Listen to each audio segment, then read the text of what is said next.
Monsieur Lecoq de Émile Gaboriau, partie 9, chapitre 40. Après une journée et une nuit comme celle qu'ils venaient de traverser, les deux hommes de la préfecture devaient avoir, ce semble, un irrésistible besoin de sommeil. Mais chez Lecoq, l'exaspération de l'amour-propre, la douleur encore vive, l'espoir non abandonné d'une revanche soutenaient la machine. Quant au père Absinthe, il ressemblait un peu à ces pauvres chevaux de fiacre qui, ayant oublié le repos, ne savent plus ce qu'est la fatigue et trottent jusqu'à ce qu'ils s'abattent épuisés. Il déclara bien que les genoux lui rentraient dans le corps, mais Lecoq lui dit « Il le faut » et il marcha. Ils gagnèrent le petit logis de Lecoq, où ils se débarrassèrent de leur travestissement, et, après un passable déjeuner arrosé d'une bonne bouteille de Bourgogne, ils se remirent en route. Le jeune policier ne desserrait pas les dents. Une idée unique bourdonnait dans son cerveau, taquine, importune, irritante, autant que la mouche qui tourne autour de la lampe. Et il ne lui eut pas communiqué pour 3 mois de ses appointements, tant elle lui paraissait ridicule. C'est rue Saint-Lazare, à 2 pas de la gare, que se rendaient les 2 agents de la sûreté. Ils entrèrent dans une des plus belles maisons du quartier et demandèrent au concierge « Monsieur Tabaret ?»« Le propriétaire ? Ah, il est malade. »« Gravement ?» fit Lecoq, déjà inquiet. « On ne sait pas, » répondit le portier. « C'est sa goutte qui le travaille. » Et d'un air d'hypocrite commisération, il ajouta « Monsieur n'est pas raisonnable de mener la vie qu'il mène. Les femmes, c'est bon dans un temps, mais à son âge. » Les 2 policiers échangèrent un regard singulier, et dès qu'ils eurent le dos tourné, ils se prirent à rire. Ils riaient encore en sonnant à la porte de l'appartement du premier étage. La grosse et forte fille qui vint leur ouvrir leur dit que son maître recevait, bien que condamné à garder le lit. « Seulement, » ajouta-t-elle, « son médecin est près de lui. Ces messieurs veulent-ils attendre qu'il soit parti ?» Ces messieurs répondirent affirmativement, et la gouvernante les fit passer dans une belle bibliothèque, les engageant à s'asseoir. Cet homme, ce propriétaire que venait consulter Lecoq, était célèbre à la préfecture pour sa prodigieuse finesse et sa pénétration poussée jusqu'aux limites de l'invraisemblable. C'était un ancien employé du mont-de-piété qui, jusqu'à 45 ans, avait vécu plus que chichement de ses maigres appointements. Enrichi tout à coup par un héritage, il s'était empressé de donner sa démission, et le lendemain, comme de juste, il s'était mis à regretter ce bureau qu'il avait tant maudit. Il essaya de se distraire. Il s'improvisa collectionneur de vieux livres, il entassa des montagnes de bouquins dans d'immenses armoires de chêne. Tentatives illusoires, le bâillement persistait. Il maigrissait et jaunissait à vue d'œil, il dépérissait près de ses 40 000 livres de rente, quand brilla pour lui l'éclair du chemin de Damas. C'était un soir, après avoir lu les mémoires d'un célèbre inspecteur de la sûreté, d'un de ces hommes au flair subtil, déliés plus que la soie, souples autant que l'acier, que la justice lance sur la piste du crime. Une soudaine révélation illumina son cerveau. « Et moi aussi !» dut-il s'écrier. « Et moi aussi, je suis policier !» Il l'était, il devait le prouver. C'est avec un fiévreux intérêt qu'à dater de ce jour, il rechercha tous les documents ayant trait à la police. Lettres, mémoires, rapports, pamphlets, collections de journaux judiciaires, tout lui était bon. Il lisait tout. Il faisait son éducation. Un crime se commettait-il ? Vite, il se mettait en campagne, il s'informait, il quêtait les détails et, à part soi, poursuivait une petite instruction, heureux ou malheureux selon que le jugement donnait tort ou raison à ses prévisions. Mais ces investigations platoniques ne devaient pas longtemps lui suffire. Une irrésistible vocation le poussait vers cette mystérieuse puissance dont la tête est là-bas, vers le quai des Orfèvres, et dont l'œil invisible est partout. Le désir le poignait de devenir un des rouages d'une machine que son optique particulière lui montrait admirable. Il tressaillait d'aise et de vanité à cette pensée qu'il pourrait être, tout comme un autre, un des collaborateurs de cette providence au petit pied, chargée de confondre le crime et de faire triompher la vertu. 100 fois il résolut de solliciter un petit emploi, 100 fois il fut retenu par le respect humain, par ce qu'il appelait un enrageant, un stupide préjugé. Que dirait-on, pensait-il, si on venait à savoir que moi, bourgeois de Paris, propriétaire et sergent de la garde civique, j'en suis. Mais il est des destinées qu'on n'évite pas. Un soir, à la brune, prenant son courage à deux mains, il s'en alla d'un pied furtif demander humblement de l'ouvrage rue de Jérusalem. On le reçut assez mal d'abord. Dame, les solliciteurs sont nombreux, mais il insista si adroitement qu'on le chargea de plusieurs petites commissions. Il s'en tira bien, le plus difficile était fait. Un succès où d'autres avaient échoué le posa. Il s'enhardit et put déployer ses surprenantes aptitudes de limier. L'affaire de Madame B, la femme du banquier, couronna sa réputation. Consulté au moment où la police était sur les dents, il prouva par A plus B, par une déduction mathématique, pour ainsi dire, qu'il fallait que la chère dame se fût volée elle-même. On chercha dans ce sens, il avait dit vrai. Après cela, et pendant plusieurs années, il fut appelé à donner son avis sur toutes les affaires obscures. On ne peut dire cependant qu'il fut employé à la préfecture. Qui dit emploi, dit appointement, et jamais ce bizarre policier ne consentit à recevoir un sou. Ce qu'il faisait, c'était pour son plaisir, pour la satisfaction d'une passion devenue sa vie, pour la gloire, pour l'honneur. Il chassait au scélérat dans Paris, comme d'autres au sanglier dans les bois, et il trouvait que c'était bien autrement utile et, surtout, bien plus émouvant. Même quand les fonds alloués lui paraissaient insuffisants, bravement il y allait de sa poche, et jamais les agents qui travaillaient avec lui ne le quittaient sans emporter des marques monnayées de sa munificence. Un tel caractère devait lui susciter des ennemis. Pour rien, il travaillait autant et mieux que 2 inspecteurs. En l'appelant Gâte-Métier, on n'avait pas tort. Son nom seul donne encore des convulsions à Gévrol. Et pourtant, le jaloux inspecteur sut habilement exploiter une erreur de ce précieux volontaire. Entêté comme tous les gens passionnés, le père Tabaret faillit, une fois, faire couper le cou à un innocent, un pauvre petit tailleur accusé d'avoir tué sa femme. Ce malheur refroidit le bonhomme. Les dégoûts dont on l'abreuva l'éloignèrent. Il ne parut plus que rarement à la préfecture. Mais, en dépit de tout, il resta l'oracle, pareil à ces grands avocats qui, dégoûtés de la barre, triomphent encore dans leur cabinet et prêtent aux autres des armes qu'il ne leur convient plus de manier. Quand, rue de Jérusalem, on ne savait plus à quel saint se vouer, on disait « Allons consulter Tirauclair ». Car ce fut là un nom de guerre, un sobriquet emprunté à une phrase « Il faut que cela se tire au clair », qu'il avait toujours à la bouche. Peut-être ce sobriquet l'aida-t-il à dérober le secret de ses occupations policières. Aucun de ses amis ne le soupçonna jamais. Son existence accidentée, quand il suivait une enquête, les étranges visites qu'il recevait, ses préoccupations constantes, il avait su faire mettre tout cela sur le compte d'une galanterie hors de saison. Son concierge était dupe comme ses amis et ses voisins. On jasait de ses prétendus débordements, on riait de ses nuits passées dehors, on l'appelait vieux Roquentin, vieux coureur de Guilledou. Mais jamais il ne vint à l'idée de personne que Tirauclair et Tabaret ne faisaient qu'un. Toute cette histoire de cet excentrique bonhomme, Lecoq la repassait dans sa tête pour se donner espoir et courage, quand la gouvernante reparut, annonçant le départ du médecin. Elle ouvrit une porte en même temps et dit « Voici la chambre de monsieur, ces messieurs peuvent entrer. » Chapitre 41. Dans un grand lit à baldaquin, suant et geignant sous ses couvertures, était couché l'oracle à 2 visages, Tirauclair rue de Jérusalem, Tabaret rue Saint-Lazare. Comment jamais soupçon de ses travaux policiers n'avait effleuré l'esprit de ses voisins les plus proches, On le comprenait en le voyant.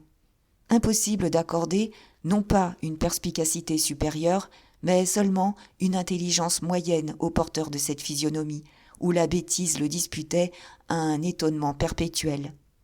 Avec son front fuyant et ses immenses oreilles, son nez odieusement retroussé, ses petits yeux et ses grosses lèvres, M. Tabaret réalisait, à désoler un caricaturiste, le type convenu du petit rentier idiot. Il est vrai qu'en l'observant attentivement, on devait être frappé de sa ressemblance avec le chien de chasse, dont il avait les aptitudes et les instincts. Quand il passait dans la rue, les gamins impudents devaient se retourner pour crier « Oh, cette balle !» Il riait de la méprise, l'astucieux bonhomme, et même il prenait plaisir à épaissir ses apparences de niaiserie, exagérant cette idée que celui-là n'est pas véritablement fin qui paraît l'être. À la vue des deux policiers qu'il connaissait bien, l'œil du père Tabaret étincela. « Bonjour, Lecoq, mon garçon, dit-il. Bonjour, mon vieux absinthe. On pense donc encore à ce pauvre papa Tirauclair, là-bas, que vous voici chez moi. Nous avons besoin de vos conseils, monsieur Tabaret. Ah ah, nous venons de nous faire rouler comme deux enfants par un prévenu. Fichtre, il est donc fort, ce gaillard-là. Lecoq eut un gros soupir. Si fort, répondit-il, que si j'étais superstitieux, je dirais que c'est le diable en personne. La physionomie du bonhomme prit une comique expression d'envie. Quoi, vous avez trouvé un prévenu malin, dit-il, et vous vous plaignez. C'est une fière chance, cependant. Voyez-vous, mes enfants, tout dégénère et se rapetisse à notre époque. Les grands scélérats ne sont plus, et il ne nous reste que leur monnaie, un tas de petits aigres fins et de vulgaires filous qui ne valent pas les bottes qu'on use à courir après eux. C'est à dégoûter de faire de la police, parole d'honneur.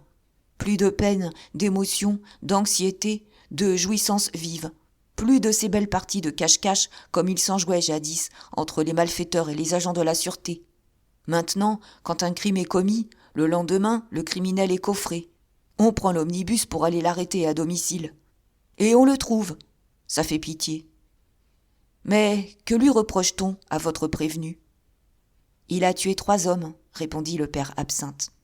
Oh, fit M. Tabaret sur 3 tons différents. Oh, oh. Ce meurtrier le raccommodait un peu avec les contemporains. « Et où cela ?» interrogea-t-il. « Dans un cabaret du côté d'Ivry. »« Bon, j'y suis. Chez la veuve Chupin, un nommé Mai. J'ai vu cela dans la Gazette des tribunaux, et Fanferlot l'écureuil, qui m'est venu voir, m'a raconté que vous étiez tous là-bas dans d'étranges perplexités au sujet de l'identité de ce gars-là. C'est donc toi, mon fils, qui étais chargé des investigations ? Allons, tant mieux, tu me conteras tout, et je t'aiderai selon mes petits moyens. » Il s'interrompit brusquement, et baissant la voix. « Mais avant, dit-il à Lecoq, fais-moi le plaisir de te lever. Attends, quand je te ferai signe. Et d'ouvrir brusquement cette porte, là, à gauche. Manette, ma gouvernante, qui est la curiosité même, est derrière à nous écouter. J'entends le frôlement de ses cheveux le long de la serrure. Vas-y. » Le jeune policier obéit et Manette, prise en flagrant délit d'espionnage domestique, se sauva, poursuivie par les sarcasmes de son maître. « Tu devrais pourtant savoir que cela ne te réussit jamais !» criait-il. Bien que placé plus près de la porte que le papa Tirauclair, ni Lecoq ni le père Absinthe n'avaient rien entendu, et ils se regardaient, surpris au point de se demander si le bonhomme jouait une petite comédie convenue, ou si son ouïe avait réellement la merveilleuse sensibilité que trahissait cet incident. « Maintenant, reprit le père Tabaret, en cherchant sur son lit une favorable position. Je t'écoute, Lecoq, mon garçon. Manette n'y reviendra pas. » Le jeune policier avait eu le temps, en route, de préparer son récit, et c'est de la façon la plus claire qu'il conta par le menu, et avec des détails qu'on ne saurait écrire, tous les incidents de cette étrange affaire, les péripéties de l'instruction, les émotions de la poursuite, depuis le moment où Gévrol avait enfoncé la porte de la poivrière jusqu'à l'instant où Mai avait franchi le mur des jardins de l'hôtel de Sermeuse. Pendant que parlait Lecoq, le père Tabaret se transformait. Pour sûr, il ne sentait plus les douleurs de sa goutte. Selon les phrases du récit, il se tortillait sur son lit en poussant des petits cris de jubilation, et il demeurait immobile, plongé dans une sorte de béatitude extatique, comme un fanatique de musique de chambre, écoutant quelque divin quatuor de Beethoven. « Que n'étais-je là » murmurait-il parfois entre ses dents. « Que n'étais-je là » Quand le jeune policier eut terminé, il laissa éclater ses transports. « Voilà qui est beau » s'écria-t-il. « Et avec un mot, c'est les Prussiens qui arrivent.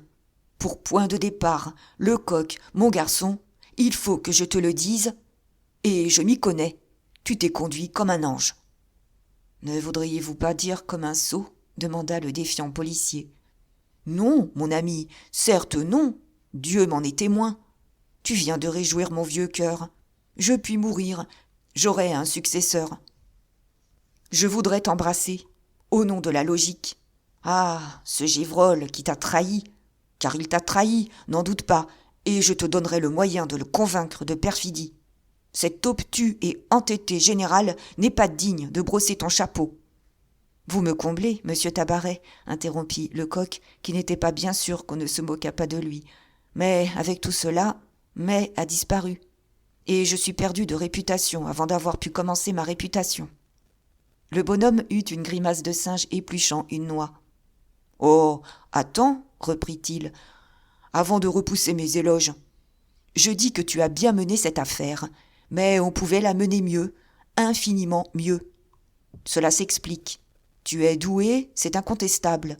Tu as le flair, le coup d'œil, tu sais déduire du connu à l'inconnu. Seulement, l'expérience te manque. Tu t'enthousiasmes ou tu te décourages pour un rien. Tu manques de suite.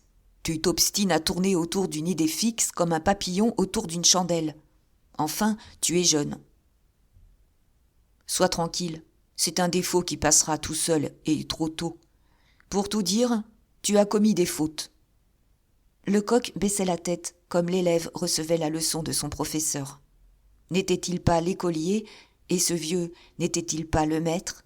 « Toutes tes fautes, poursuivit le bonhomme, je te les énumérerai, et je te démontrerai que par 3 fois au moins tu as laissé échapper l'occasion de tirer au clair cette affaire, si trouble en apparence, si limpide en réalité. Cependant, monsieur, chut, chut, mon fils, laisse-moi dire. De quel principe es-tu parti, au début ? De celui-ci. Se défier surtout des apparences, croire précisément le contraire de ce qui paraîtra vrai ou seulement vraisemblable. Oui, c'est bien cela que je me suis dit. Et c'était bien dit. Avec cette idée dans ta lanterne, pour éclairer ton chemin, tu devais aller droit à la vérité.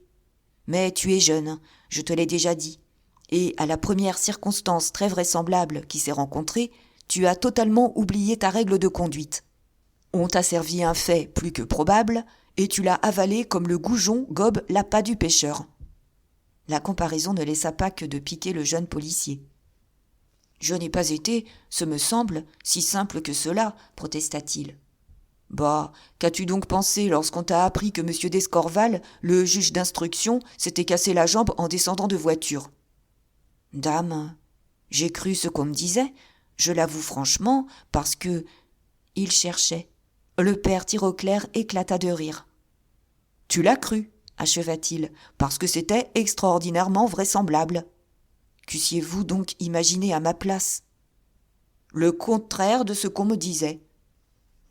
Je me serais peut-être trompé. Je serais en tout cas resté dans la logique de ma déduction. » La conclusion était si hardie qu'elle déconcerta Lecoq. « Quoi ?» s'écria-t-il. « Supposez-vous donc que la chute de M. d'Escorval n'est qu'une fiction ? Qu'il ne s'est pas cassé la jambe ?» La physionomie du bonhomme devint soudainement grave. « Je ne le suppose pas, » répondit-il. « J'en suis sûr. » Chapitre 42. Certes, la confiance de Lecoq en cet oracle policier qu'il venait consulter était grande. Mais enfin, le père Tirauclair pouvait se tromper. Il s'était trompé déjà plusieurs fois.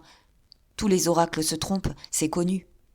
Ce qu'il disait paraissait si bien une énormité et s'écartait tellement du cercle des choses admissibles que le jeune policier ne put dissimuler un geste d'incrédulité. « Ainsi, monsieur Tabaret, dit-il, Vous êtes prêt à jurer que M. d'Escorval se porte aussi bien que le père Absinthe et moi, et que s'il garde la chambre depuis 2 mois, c'est uniquement pour soutenir un premier mensonge ? Je le jurerai. Ce serait téméraire, je crois. Mais dans quel but, cette comédie ? Le bonhomme leva les bras vers le ciel, comme s'il lui eût demandé pardon de l'ineptie du jeune policier.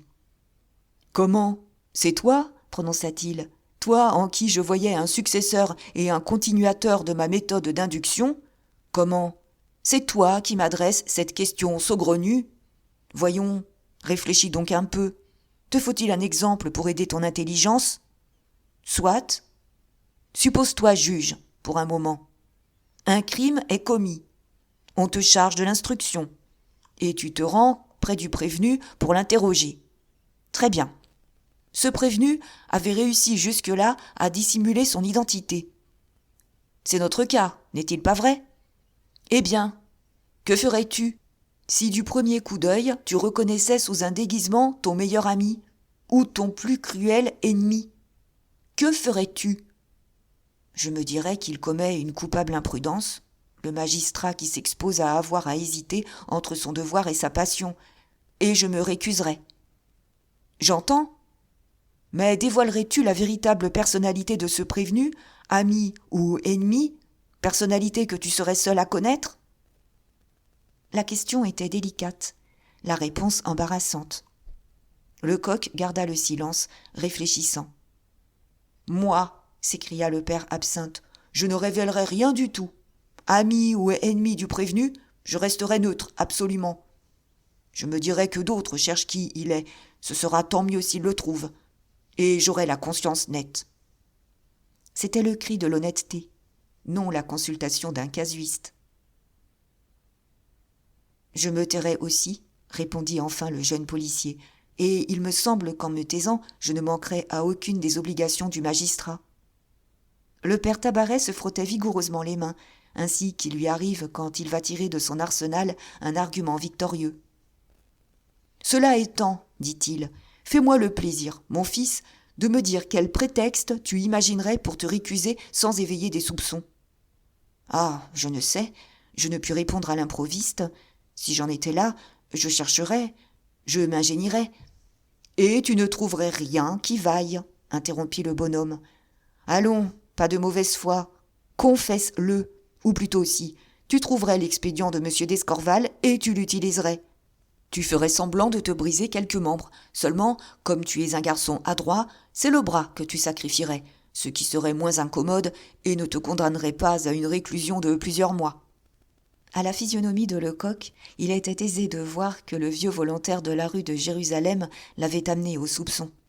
Mais il fallait des assurances plus positives à cet esprit précis et en quelque sorte mathématique. Il n'avait pas pour rien aligné des chiffres pendant des années. « Donc, monsieur Tabaret, fit-il, votre avis est que monsieur d'Escorval sait à quoi s'en tenir sur la personnalité de Mai ?» Le père Tirauclair se dressa sur son séant, si brusquement que sa goutte oubliée lui arracha un gémissement. « En doutes-tu » s'écria-t-il. « En douterais-tu véritablement ? Quelle preuve exiges-tu donc ? Estimerais-tu naturelle cette coïncidence de la chute du juge et de la tentative de suicide du prévenu ? Pour l'honneur de ta perspicacité, je suppose que non. » Je n'étais pas là comme toi, je n'ai pas pu juger de mes yeux, mais rien qu'avec ce que tu m'as conté, je me fais fort de rétablir la scène telle qu'elle a eu lieu. Il me semble la voir. Écoute. Monsieur d'Escorval, son enquête chez la veuve Chupin terminée, arrive au dépôt et se fait ouvrir le cachot de Mai.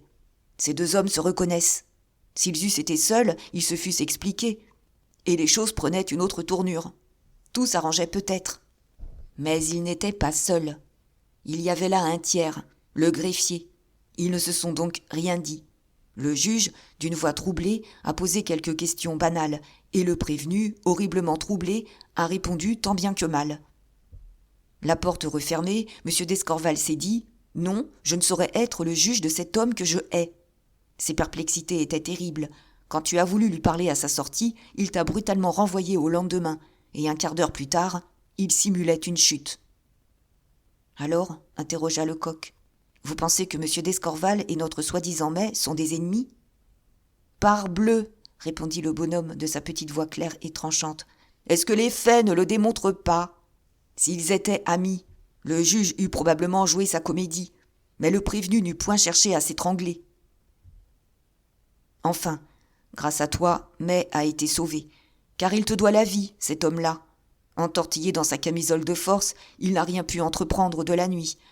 Ah, il a dû, cette nuit-là, être mouillé d'une sueur de sang. Quelle souffrance, quelle agonie.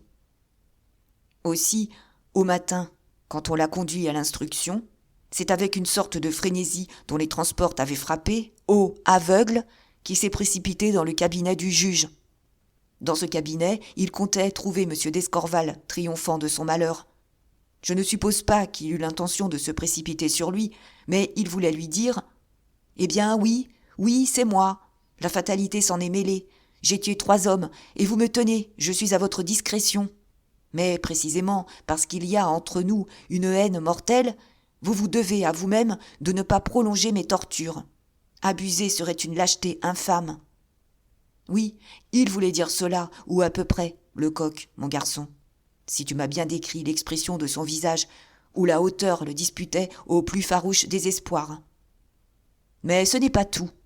Au lieu de M. d'Escorval, ce hautain magistrat, le prévenu aperçoit le digne, l'excellent M. Segmuller. Alors, qu'arrive-t-il ? Il est surpris et son œil trahit l'étonnement qu'il ressent de la générosité de son ennemi. Il l'avait cru implacable. Puis un sourire monte à ses lèvres, sourire d'espoir, car il pense que, puisque M. d'Escorval n'a pas trahi son secret, il peut se sauver encore, et que peut-être il retirera intact de cet abîme de bonté et de sang son honneur et son nom. Le père Tabaret fit, de la main, un mouvement ironique qui lui était familier, et, changeant subitement de ton, il ajouta « Et voilà, mon fiston !» Le vieux absinthe s'était dressé, empoigné jusqu'au délire. « Cristi !» s'écria-t-il. « Ça y est ! Oh, ça y est !» Pour être muette, l'approbation de Lecoq n'en était pas moins évidente. Mieux que son vieux collègue, et en plus exacte connaissance de cause, il pouvait apprécier ce rapide et merveilleux travail d'induction. Il s'extasiait devant les surprenantes facultés d'investigation de cet excentrique policier qui, sur des circonstances inaperçues de lui, Lecoq, reconstruisait le drame de la vérité, pareil en cela à ces naturalistes qui, sur la seule inspection de 2 ou 3 os, dessinent l'animal auquel ils ont appartenu. Pendant une bonne minute, le père Tabaret savoura ces 2 formes si diverses, mais également délicieuses pour lui, de l'admiration. Puis, reprenant son calme, il poursuivit. « Te faudrait-il quelques petites preuves encore, Lecoq, mon fils ? Souviens-toi de la persévérance de M. d'Escorval à envoyer demander à M. Segmuller des nouvelles de l'instruction. J'admets, certes, qu'on se passionne pour son métier, mais non à ce point. À ce moment, tu croyais encore à la jambe cassée. Comment ne t'es-tu pas dit qu'un juge, sur le grabat, avec ses os en morceaux, ne s'inquiète pas tant que cela d'un misérable meurtrier ? Je n'ai rien de brisé, moi, j'ai seulement la goutte, mais je sais bien que pendant mes accès, la moitié de la terre jugerait l'autre moitié, sans que l'idée me vînt d'expédier manette aux informations. Ah, une seconde de réflexion t'évitait bien des soucis, car là, probablement, est le nœud de toute cette affaire. » Lecoq, si brillant causeur au cabaret de la veuve Chupin, si gonflé de confiance en soi, si pétillant de verve quand il exposait ses théories à l'innocent père Absinthe, Lecoq baissait le nez et ne soufflait mot.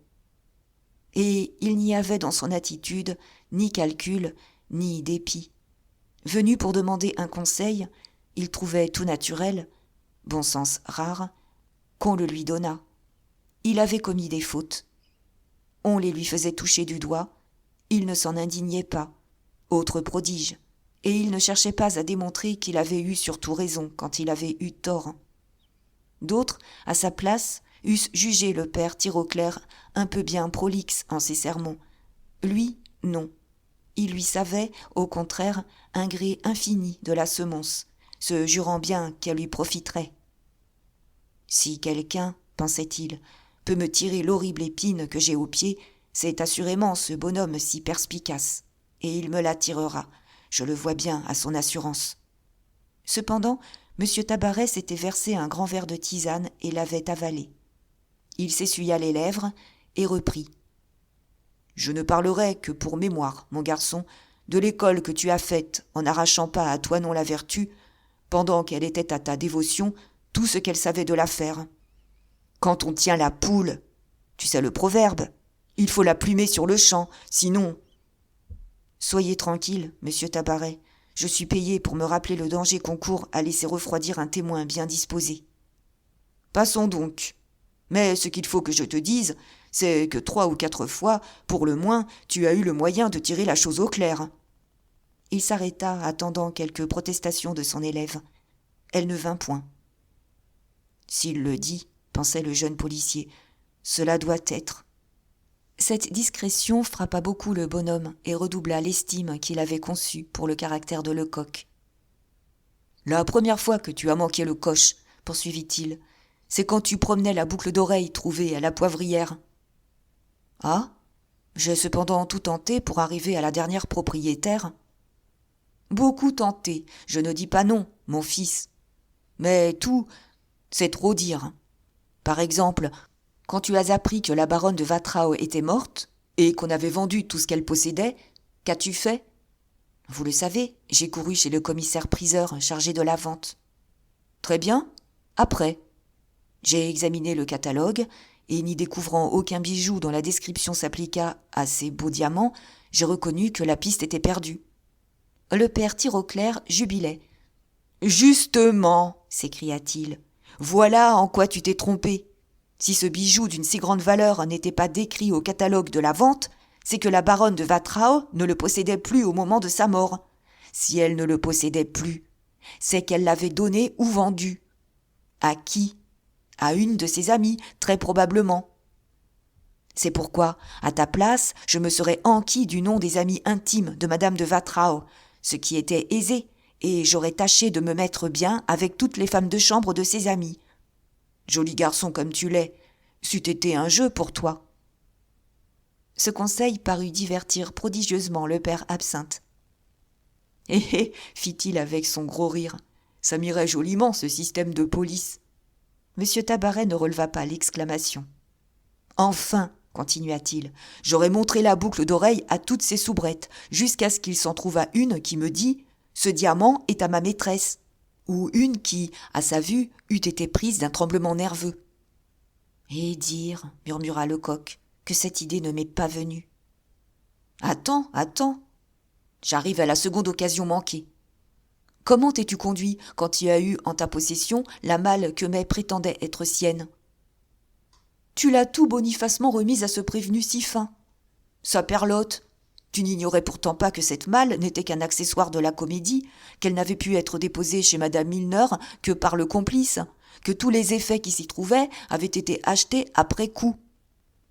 Non, je ne l'ignorais pas, mais quel parti tirer de ma certitude ? Quel parti ?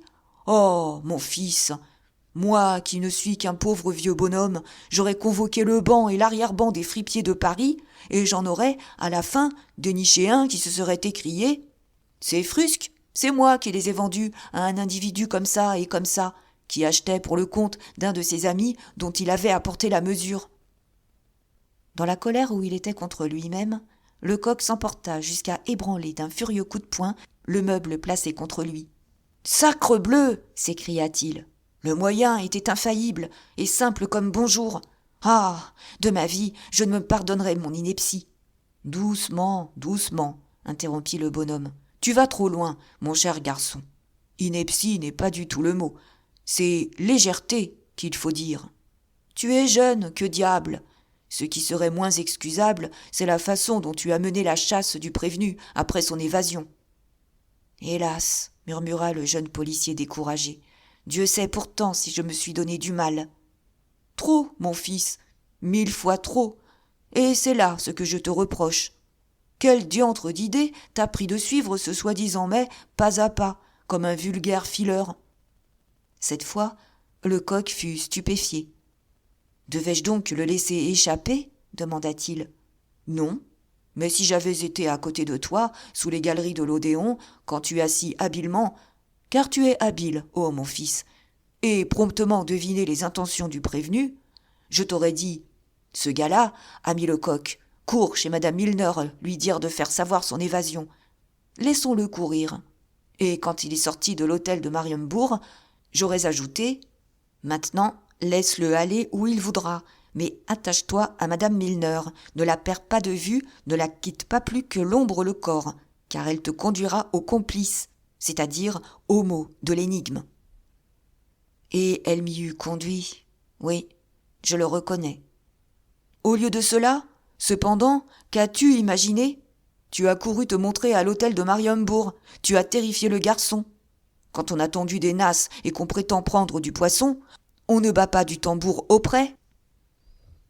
Ainsi, le père Tabaret reprenait l'instruction tout entière, et la suivant pas à pas, il la refaisait selon sa méthode d'induction. Lecoq avait eu au début une inspiration magnifique. Il avait déployé au cours de l'enquête un génie supérieur, et cependant, il n'avait pas réussi.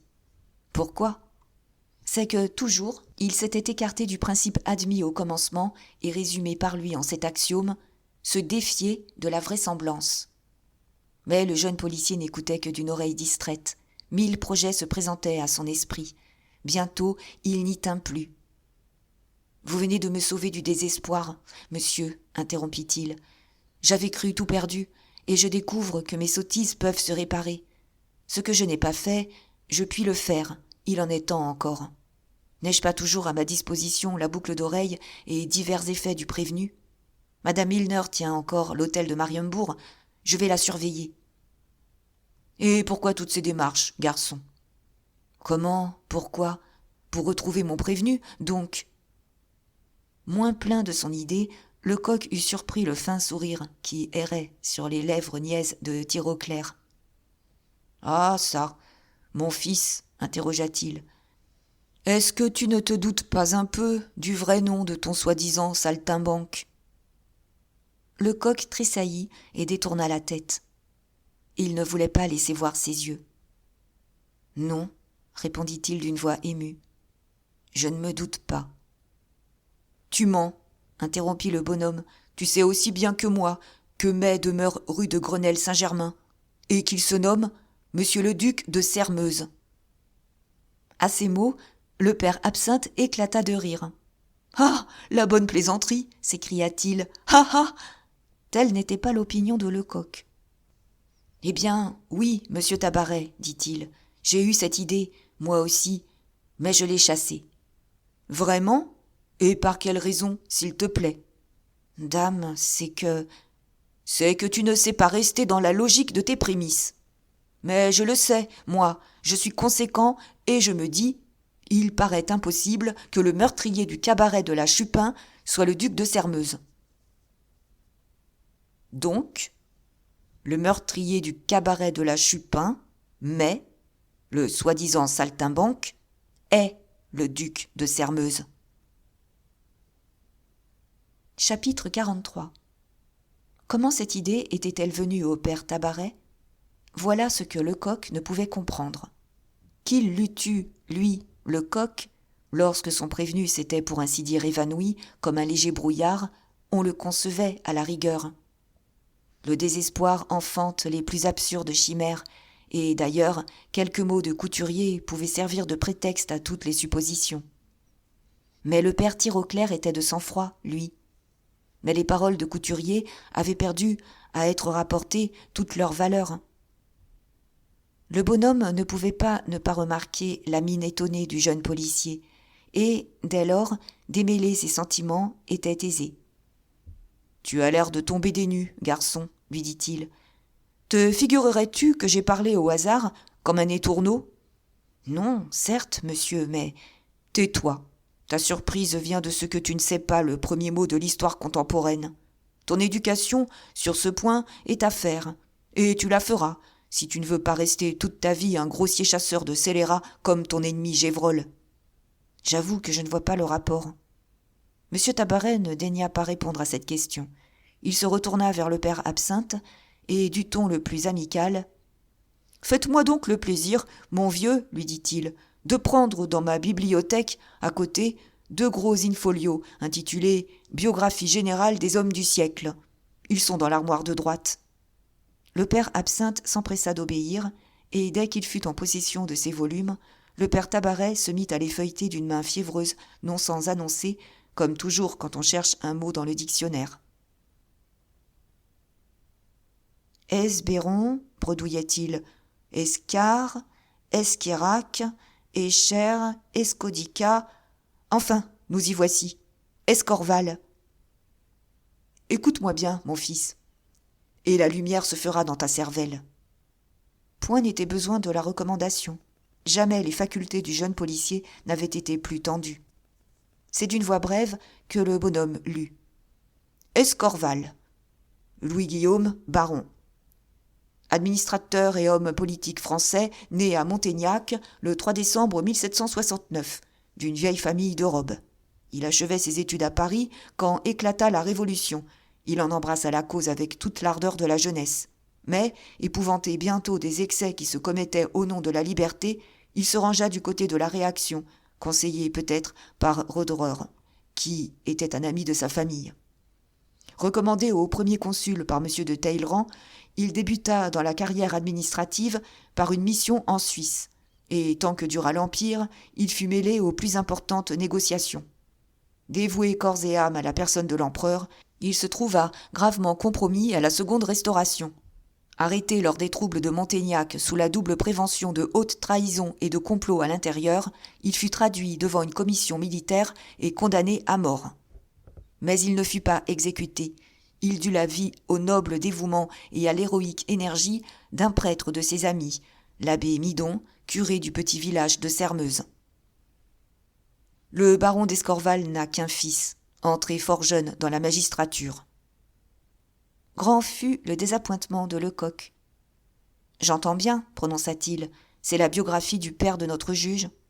Seulement, je ne vois pas ce qu'elle nous apprend. » Un ironique sourire errait sur les lèvres du père Tirauclair. « Elle nous apprend, répondit-il, que M. d'Escorval, père, a été condamné à mort. C'est quelque chose, je t'assure. Un peu de patience, et tu le reconnaîtras. » Il avait de nouveau feuilleté son dictionnaire. Il reprit sa lecture. Sermeuse, Anne-Marie Victor de Tingry, duc de. Homme politique et général français né au château de Sermeuse, près Montaignac, le 17 janvier 1758. La famille de Sermeuse est une des plus anciennes et des plus illustres de France. Il ne faut pas toutefois la confondre avec la famille ducale de Sermeuse, dont le nom s'écrit par un « e ». Émigrée au premier mouvement de la Révolution, Anne de Sermeuse se distingua par le plus brillant courage à l'armée de Condé. Quelques années plus tard, il demandait du service à la Russie et se battait, disent certains de ses biographes, dans les rangs russes lors de la désastreuse retraite de Moscou. Rentré en France à la suite des Bourbons, il s'acquit une bruyante célébrité par l'exaltation de ses opinions ultra-royalistes. Il est vrai qu'il eut le bonheur de rentrer en possession des immenses domaines de sa famille et les grades qu'il avait gagnés à l'étranger lui furent confirmés. Désigné par le roi pour présider la commission militaire chargée de poursuivre et de juger les conspirateurs de Montaignac, il déploya des rigueurs et une partialité que flétiront tous les partis. Lecoq s'était dressé, l'œil étincelant. « Sacré tonnerre !» s'écria-t-il. « J'y vois clair maintenant. Le père du duc de Sermeuse actuel a voulu faire couper le cou du père de notre monsieur d'Escorval. » Monsieur Tabaret rayonnait. « Voilà à quoi sert l'histoire, dit-il. Mais je n'ai pas fini, garçon. Notre duc de Sermeuse, à nous, a aussi son article. Écoute donc encore. Sermeuse, Anne-Marie Martial, fils du précédent, est né à Londres en 1791 et a été élevé en Angleterre d'abord, puis à la cour d'Autriche, près de laquelle il devait plus tard remplir diverses missions confidentielles. Héritier des opinions, des préjugés et des rancunes de son père, il mit au service de son parti la plus haute intelligence et d'admirables facultés. Mis en avant au moment où les passions politiques étaient les plus violentes, il eut le courage d'assumer seul la responsabilité des plus terribles mesures. Obligé de se retirer des affaires Devant l'unanime aversion générale, il laissa derrière lui des haines qui ne s'éteindront qu'avec sa vie. Le bonhomme ferma le volume et, se grimant de fausse modestie, « Eh bien, demanda-t-il, que penses-tu, garçon, de ma petite méthode d'induction ?» Mais l'autre était trop préoccupé pour répondre. « Je pense, objecta-t-il, que si le duc de Sairmeuse eût disparu de moi, le temps de la prévention de mai, tout Paris l'eût su, et ainsi... » « Tu rêves, interrompit le père Tabaret, avec sa femme et son valet de chambre pour complices. Le duc s'absentera 1 an quand il le voudra, et tous ses domestiques le croiront à l'hôtel. » Le visage contracté du jeune policier disait l'effort de sa pensée. « J'admets cela, prononça-t-il enfin. Je me résigne à croire que ce grand seigneur a su jouer le rôle merveilleux de mai. Malheureusement, il est une circonstance qui, seule, renverse tout l'échafaudage de nos suppositions. » « Et laquelle, s'il te plaît ? » Si l'homme de la poivrière eût été le duc de Sairmeuse, il se fût nommé. Il eût expliqué comment, attaqué, il s'était défendu. Et son nom seul lui eût ouvert les portes de la prison. Au lieu de cela, qu'a fait notre prévenu ? Il a essayé de s'étrangler. Est-ce que jamais un grand seigneur tel que le duc de Sairmeuse, dont la vie doit être un enchantement perpétuel, eût songé au suicide ? Un sifflement moqueur du père Tabaret interrompit le jeune policier. « Il paraît, prononça le bonhomme, que tu as oublié la dernière phrase de la biographie. Monsieur de Sairmeuse laisse derrière lui des haines terribles. Sais-tu de quel prix on lui eût fait payer sa liberté ? Non, ni moi non plus. Ce que nous savons, c'est que ce n'est pas son parti qui triomphe. Pour expliquer sa présence à la poivrière, et la présence d'une femme qui peut-être était la sienne, qui sait quel secret d'infamie il eût été obligé de livrer. Entre le suicide et la honte, il a choisi le suicide. Il a voulu sauver son nom. Il s'est fait un linceul de son honneur intact. » Le père Tirauclair s'exprimait avec une véhémence si extraordinaire que le vieil absinthe en était remué, bien qu'il n'eût pas, en vérité, compris grand-chose à cette scène. Il s'enthousiasmait de confiance. Quant à Lecoq, il se dressa, pâle et les lèvres un peu tremblantes, comme un homme qui vient de prendre une suprême détermination.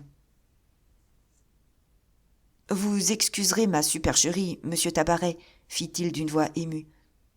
Tout cela, je l'avais pensé. Mais je me défiais de moi, je voulais vous l'entendre dire. » Il eut un geste insouciant et ajouta « Maintenant, je sais ce que j'ai à faire. »